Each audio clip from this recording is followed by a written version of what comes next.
Bismillahirrahmanirrahim. Alhamdulillahilladzi hadana li hadza wa ma kunna linahtadiya laula an hadanallah.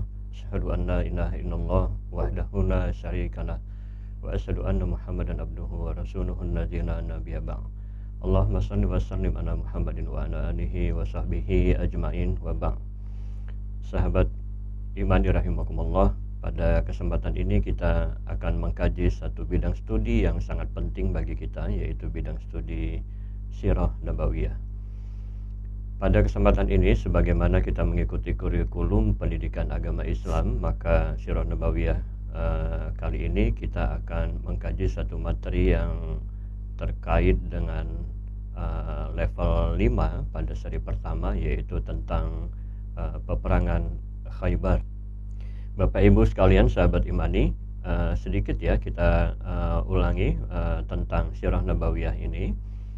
Kita ketahui bahwa sirah berasal dari kata saro yang artinya jalan. Contohnya adalah man saro ala darbi wasola, siapa yang berjalan pada jalurnya akan sampai pada tujuannya. Jadi sirah itu adalah perjalanan ataupun perjalanan hidup. Secara bahasa, sirah ini juga berarti as-suluk, ya, tingkah laku, at-tarikh, ya, kisah ataupun biografi ataupun cara. Sedangkan secara istilah, para ulama menyebutkan Sirah Nabawiyah ini adalah perjalanan atau sejarah hidup Rasulullah Shallallahu Alaihi Wasallam, baik sebelum diangkat menjadi Rasul maupun setelah diangkat, termasuk seluruh peristiwa di dalam kehidupan beliau, juga menyangkut sifat fisik, akhlak beliau, serta hal-hal yang terkait dengan ghazwah ataupun peperangan, dan juga syariah ataupun ekspedisi yang beliau lakukan dalam melaksanakan dakwah ilallah ini. Kita juga ingat tentang ahamiyah dirasati siratin nabawiyah ataupun urgensi mempelajari sirah nabawiyah ini. Ini penting kami ingatkan supaya nanti saat menangkap apa yang terjadi di peperangan Khaybar dan terutama ibrohnya, kita akan sampai kepada fungsi ataupun urgensi dari Sirah Nabawiyah ini. Para ulama menyebut yang pertama, fungsi Sirah Nabawiyah ini termasuk kita mempelajari perang Khaybar ini. Yang pertama adalah fahmu syakhsiyatir Rasul. Kita memahami tentang kepribadian Rasulullah, baik sebagai pribadi, sebagai pemimpin perang, sebagai guru, dan selanjutnya. Jadi kita memahami pribadi beliau di dalam medan apapun. Yang kedua, urgensi sirah ini adalah ma'rifah as-surati lil muslil a'la. Jadi kita juga ingin mendapatkan gambaran tentang contoh yang tertinggi, contoh yang teladan. Jadi kita nggak tanggung-tanggung untuk mengambil contoh di dalam perjalanan dakwah ini, maka ambillah contoh Rasulullah SAW dan para sahabat yang mulia. Yang ketiga adalah al-fahmu an-nuzuli ayatillah, memahami situasi kondisi turunnya ayat-ayat Allah. Kita tahu misalnya ada beberapa ayat yang turun ketika Rasulullah dan para sahabat berada di dalam suasana yang sangat dramatis di peperangan Badar misalnya, di Uhud misalnya. Kalau kita memahami situasi turunnya ayat ini tentu berbeda kalau sekedar kita membaca terjemahan begitu saja. Juga untuk fahmu uslubi dakwah wa tarbiyah, memahami metodologi dakwah dan tarbiyah. Tentu bagi kita sahabat imani ini sangat penting ya. Kita ingin memastikan bahwa pola dakwah kita, pola pembinaan kita ini adalah sejalan dengan apa yang dilakukan metodologi dakwah Rasulullah. Kemudian adalah ma'rifah al-hadaratil islamiyatil madiyah. Kita juga ingin menghadirkan bagaimana dulu Rasulullah dan para sahabat berhasil ya membangun peradaban masyarakat yang betul-betul adil ya. Kemudian yang terakhir, urgensi mempelajari sirah ini diharapkan adalah tazwidul iman wal intima lil Islam. Jadi bertambah iman kita, semakin kokoh iman kita dalam mengarungi perjalanan hidup dan dakwah kita.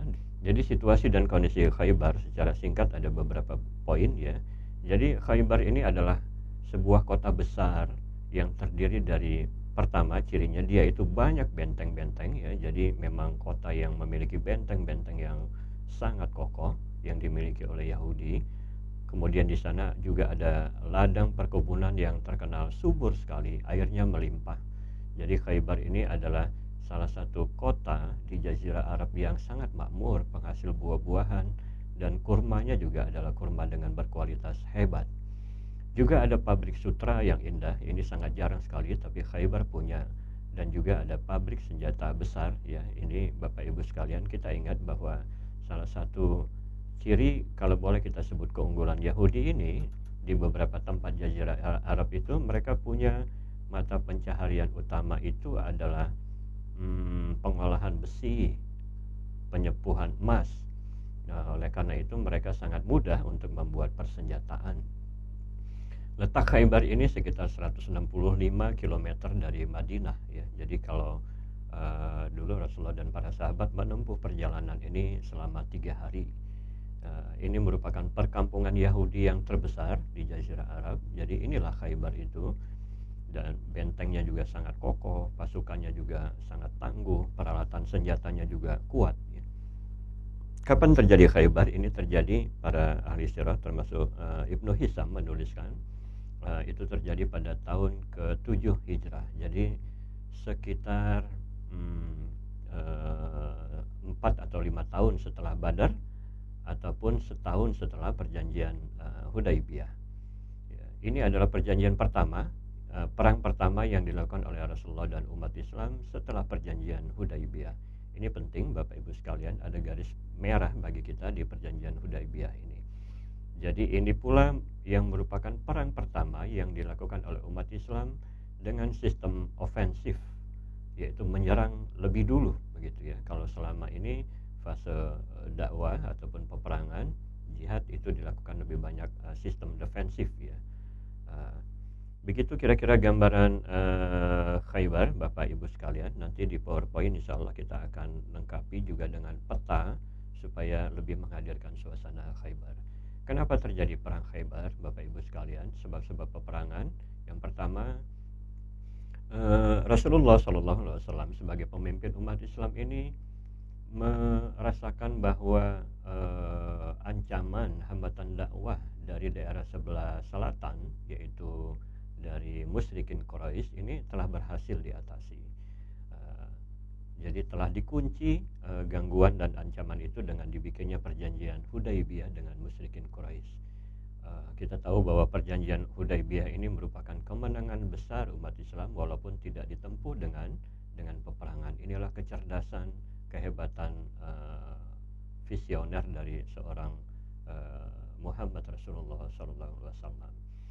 Kemudian juga pengaruh umat Islam ini sudah semakin solid, sudah terbukti kesetiaannya. Ya, beberapa kali dia adakan Bai'atul Aqabah, Bai'atul Ridwan. Jadi kesetiaan mereka juga sudah semakin solid. Orang-orang yang punya potensi mengkhianati umat Islam ini juga sudah terseleksi dengan baik.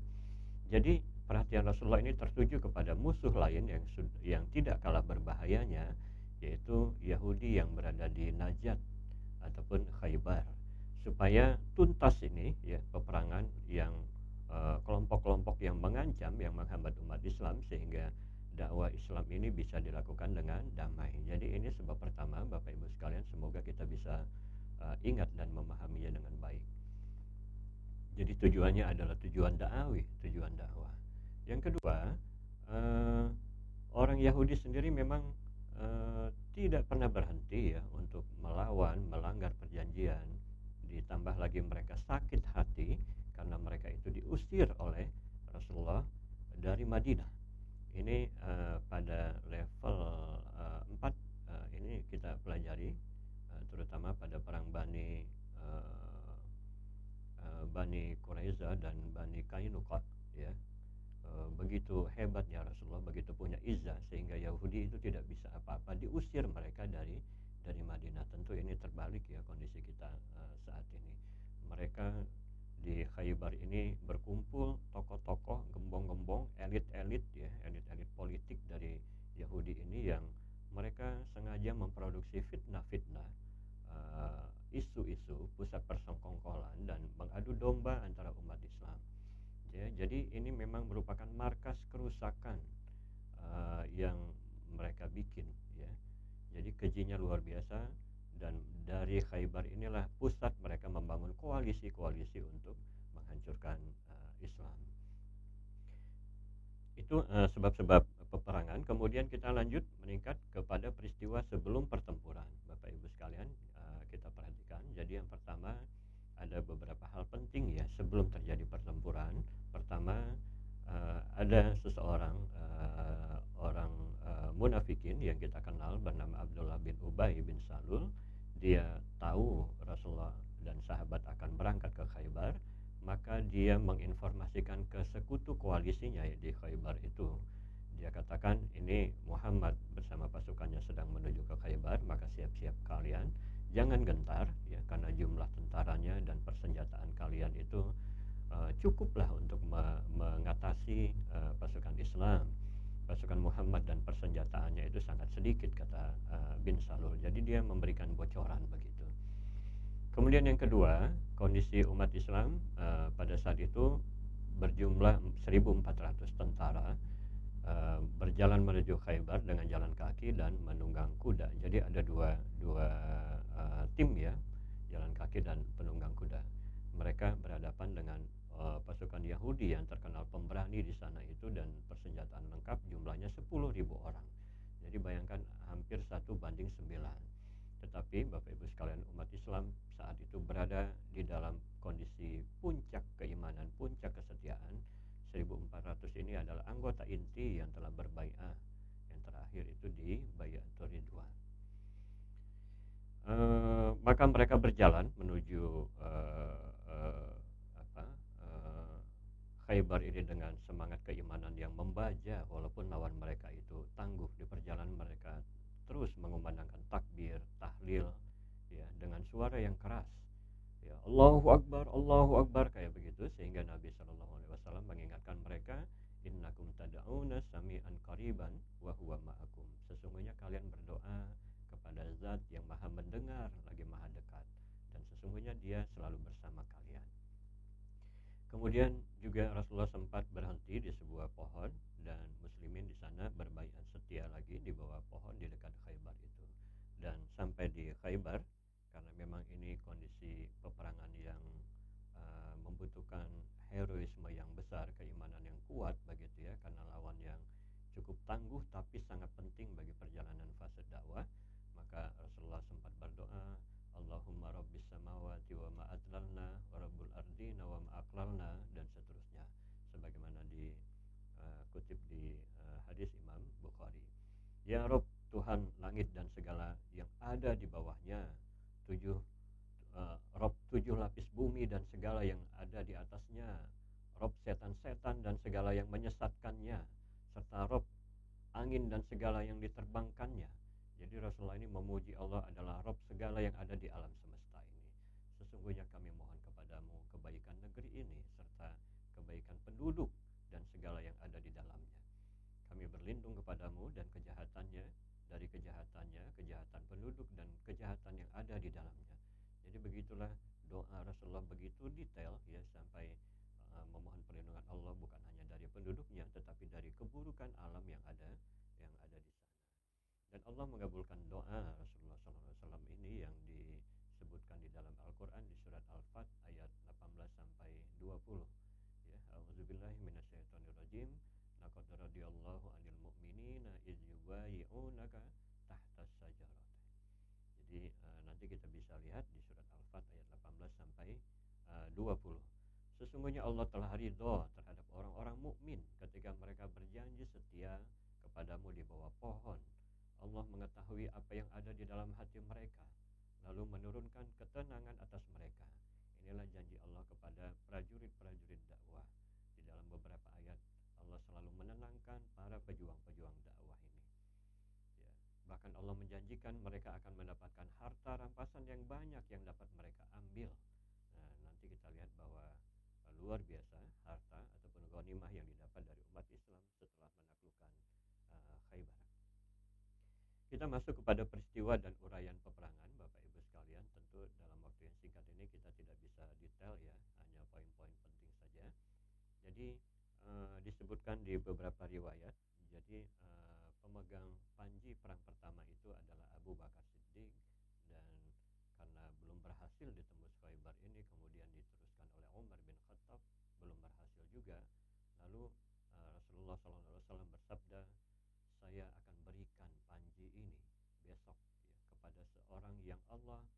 akan memberikan kemenangan melalui tangannya. Ia mencintai Allah dan Rasulnya, dan dicintai Allah dan Rasulnya. Ya, jadi mendengar sabda Rasulullah begini, para sahabat langsung sibuk ya. Ini siapa orang ini? Siapa orang ini? Sehebat apa dia begitu? Dan ketika pagi harinya barulah mereka tahu siapa yang dimaksud, ya, yang akan diberikan panji kemenangan oleh Rasulullah itu. Rasulullah bertanya, di mana Ali bin Abi Thalib? Ya, jadi ternyata pemuda yang dimaksud adalah Ali bin Abi Thalib yang pada saat itu sebenarnya sedang sakit mata. Namun kemudian Rasulullah memanggil Ali, datanglah Ali, kemudian didoakan Nabi hingga sembuh ketika ditiupkan ataupun diludahkan matanya oleh Rasulullah, dan seketika itu mata Ali bin Abi Thalib pun sembuh. Nah, Bapak Ibu sekalian, kemudian Ali bertanya. Nah, ini juga satu penting bagi kita ya, ketika Ali diminta oleh pemimpinnya untuk melaksanakan tugas penting itu, maka Ali bertanya, seperti apa lingkup tugas yang akan aku lakukan? Aku apain mereka? Kata Ali itu. Ya. Kata Rasulullah, wallahi li ayyahdiyallahu bika rajulan wahidan khairul laka min ayyakuna laka humran na'am. Ya, demi Allah, sesungguhnya Allah memberi hidayah kepada seseorang dengan perantaramu, wahai Ali, itu lebih baik bagimu daripada unta merah. Ya. Dan kemudian Rasulullah menjawab, perangilah mereka hingga mereka bersaksi bahwa tidak ada Tuhan selain Allah yang berhak mereka sembah, ya, dan Muhammad adalah utusan Allah. Jadi tugas Ali pertama itu, dan ini adalah tugas tabiat peperangan yang dilakukan oleh umat Islam sebelum mereka bertempur, itu adalah mendakwahkan mereka, mengajak mereka untuk mengucapkan syahadah. Dan jika mereka telah melakukan itu, maka terlarang bagimu darah-darah mereka dan harta mereka, kecuali dengan cara yang hak dan perhitungan di sisi Allah. Ini sebagaimana diriwayatkan oleh Imam Muslim. Berikutnya, Bapak Ibu sekalian, ini yang terjadi pada saat persiapan peperangan. Jadi saat malam pertama sampai, ya, Rasulullah SAW menginap di sana, tapi orang-orang Yahudi nggak ada yang tahu. Jadi ini strategi jitu dari Rasulullah SAW.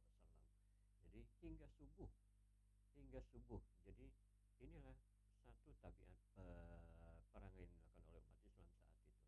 Rasulullah dan umat Islam tidak pernah menyerang satu daerah, satu kampung, manakala di kampung itu terdengar suara azan subuh. Ya.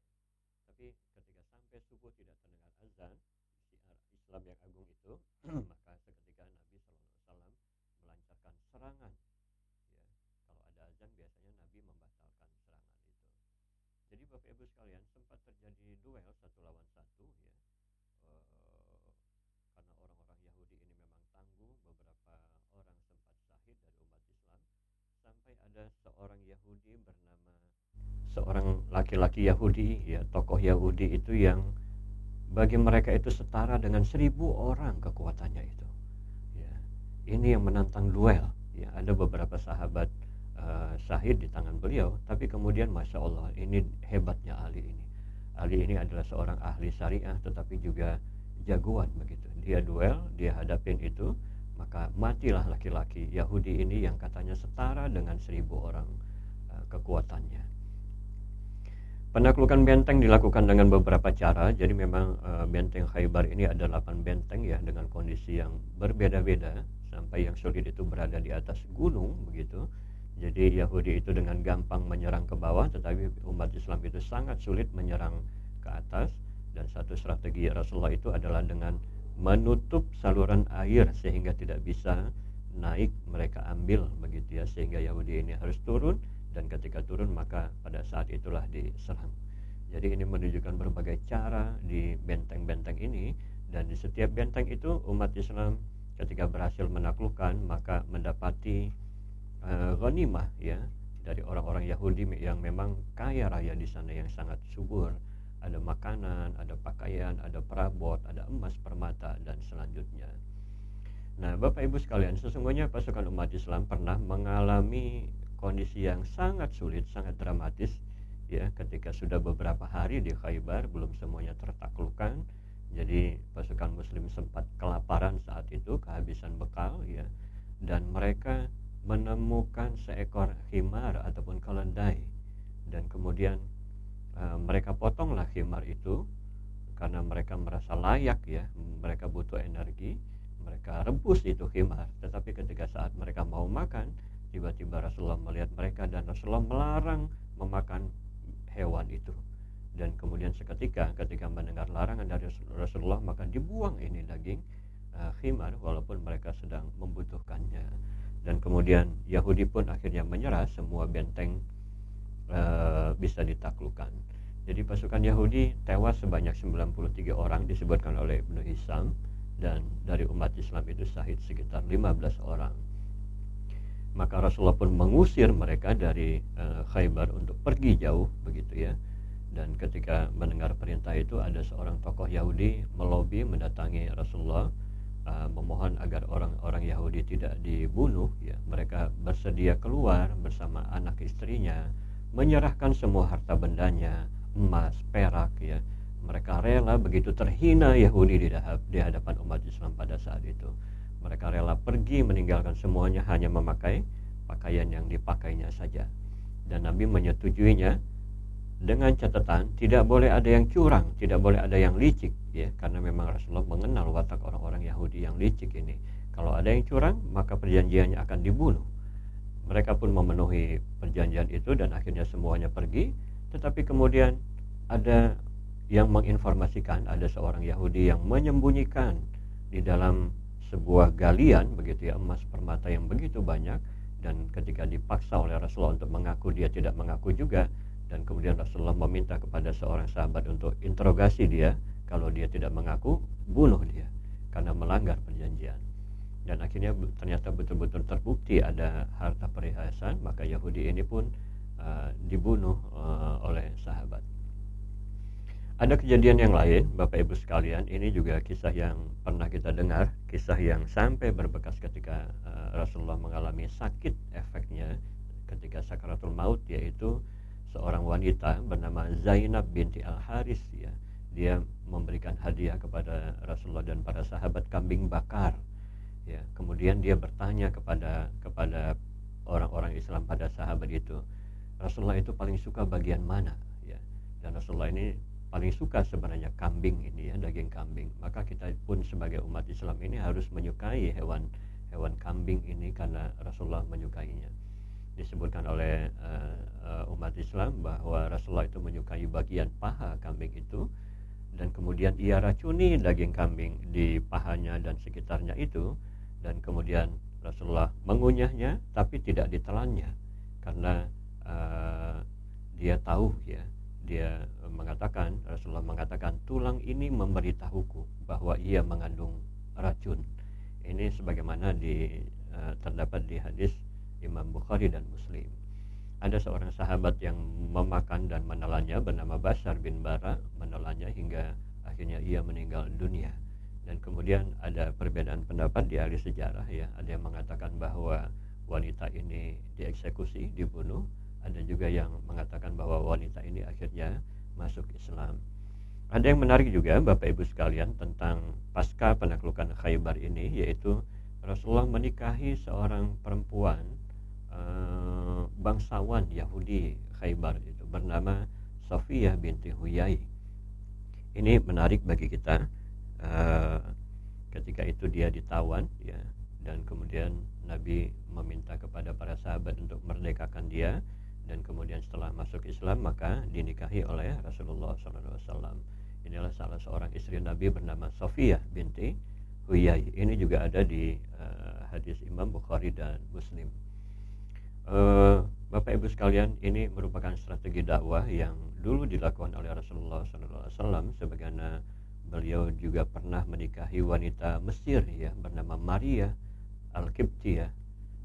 Akhirnya setelah menikahi wanita Mesir ini, maka Rasulullah memiliki nasab hubungan kekeluargaan dengan penduduk Mesir, dan setelah itu maka Mesir menjadi tempat basis Islam yang kuat. Jadi ada satu alasan, satu strategi kenapa Rasulullah menikahi Safiyah yang merupakan keluarga tokoh bangsawan di Yahudi di sana setelah dia masuk Islam tentunya.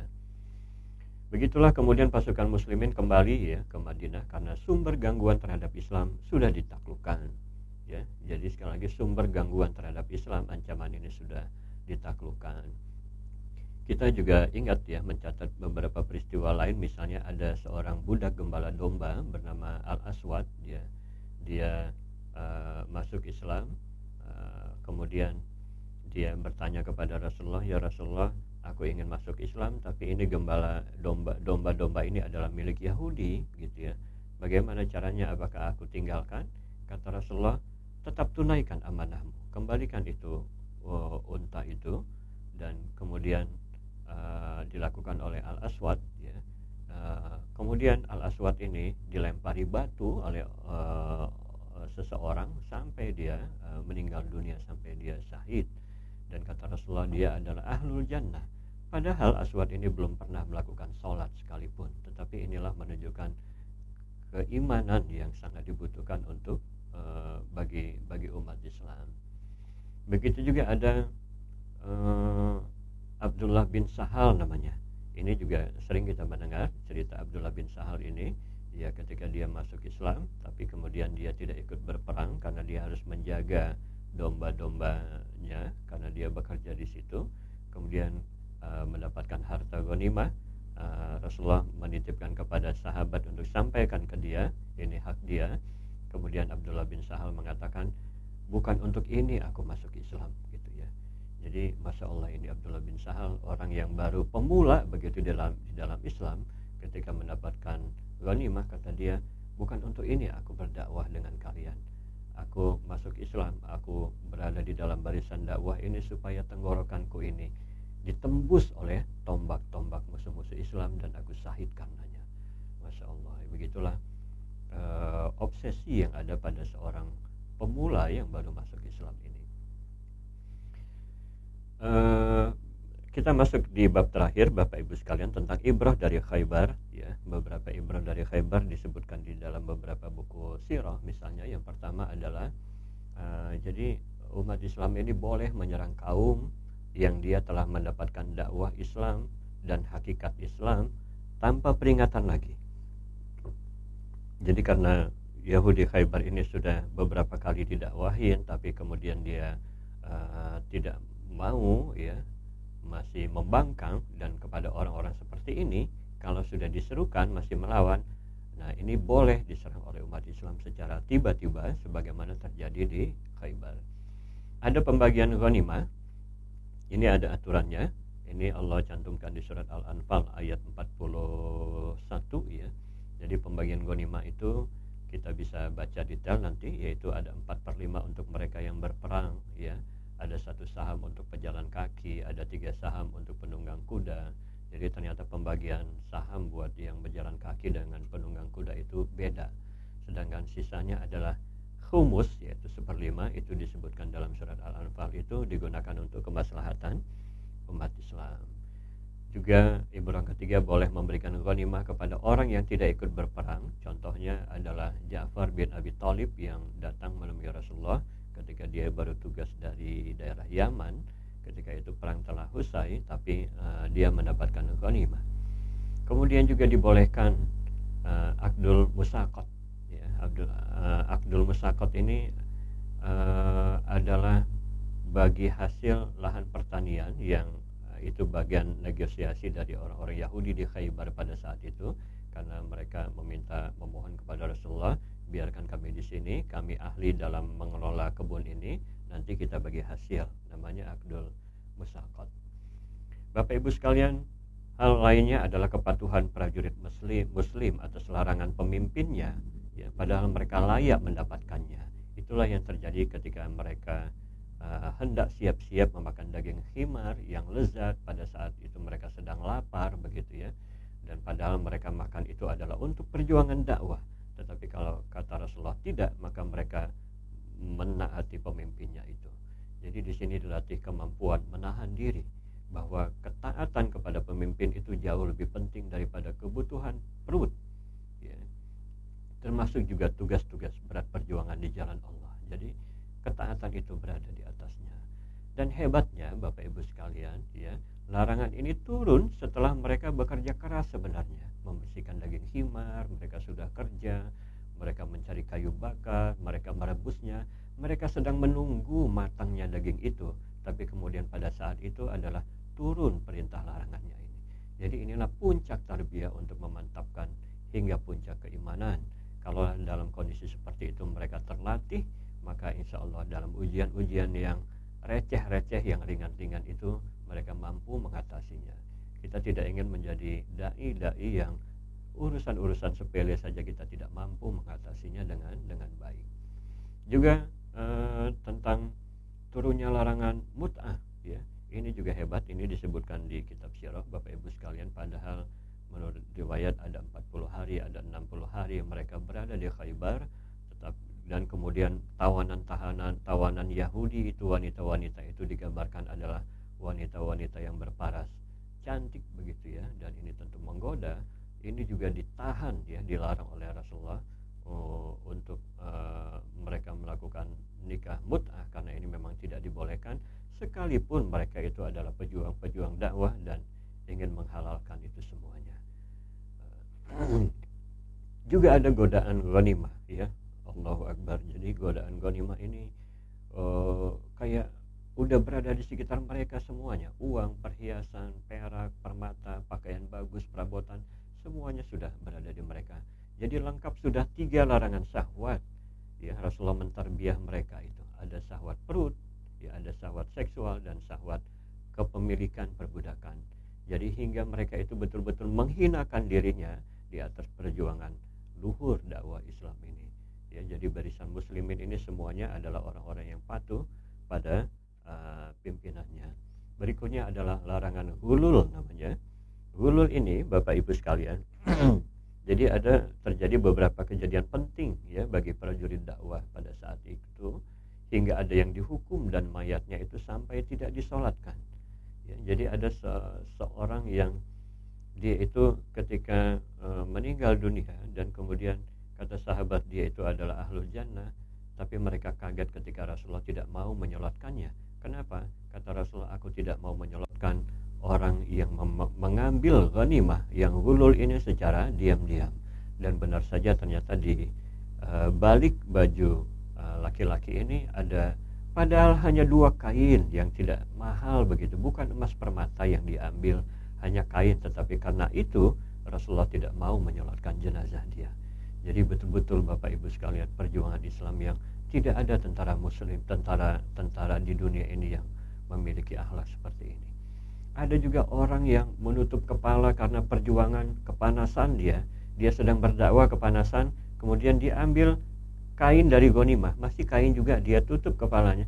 Ini juga dimarahin oleh Rasulullah sampai dihukum, dipukuli sama batu. Masya Allah, padahal dia sedang menunaikan dakwah, hanya kain tapi diikop oleh Rasulullah dan seperti itu.